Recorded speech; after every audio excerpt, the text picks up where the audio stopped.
vegan when I was 12 because I learned more about the dairy and egg industries. And I had been vegetarian for about 7 years before that. So it was mainly just making the transition of not eating dairy and eggs that inspired me to start baking more, because I've always had a huge sweet tooth and I couldn't just go and get a brownie or a cake slice or whatever dessert I wanted once I went vegan. So it kind of forced me to learn how to bake.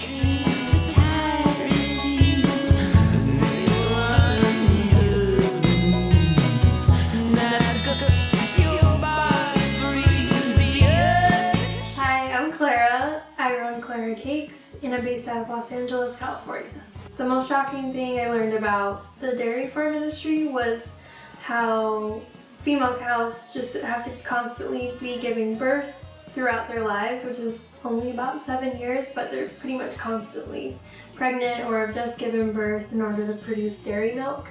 And I think I'd always thought that cows just naturally had milk for us. Right around the time that I went vegan, I was also getting into a lot of different types of music and going out to shows more often. So I'd go to LA on the weekends and hit up The Smell a lot. That was like the main music venue I'd go to because it's all ages. And I would find different shows that I really wanted to go to anyways and see if I could sell all my new experiments with desserts and things like that, and then it just kind of became a habit. I think it was more of like DIY music and DIY culture that really inspired me, because I'm a self-taught baker and I was really inspired by a lot of bands that were self-taught musicians, and people would have my desserts at a lot of non-profit bake sales because I was highly involved with different animal rights bake sales and things like that, and the animal rights movement in general. So there would be a lot of nonprofit bake sales happening, and I would drop off, mini cupcakes or cookies or bars and things like that, and people sort of caught on to them. And it was like there was this, at the time I was like 12 or 13, so like this young person making desserts, but the desserts were like standalone, and I think that was what really spoke to people. I would say my advice for going vegan is to go vegan for the ethical reasons. I think people that go vegan just for dietary reasons never stay vegan.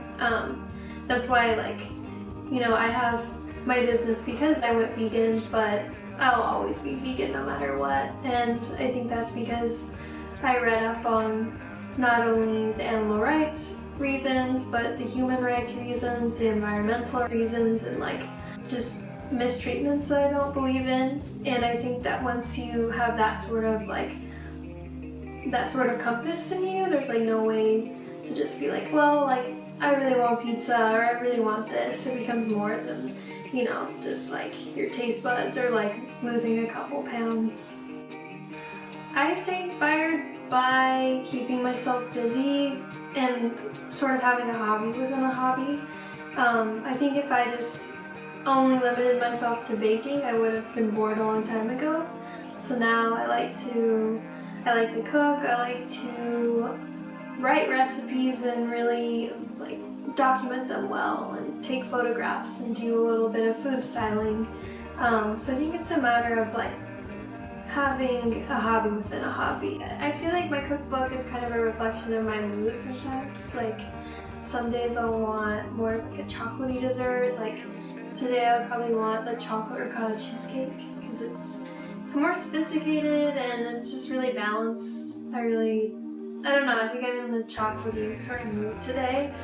And then other days I would want something like the sexy cake, which is a lime cake with this kind of zesty, salty, spicy blueberry sauce, and it satisfies all your taste buds at once. So, some days you want more of that.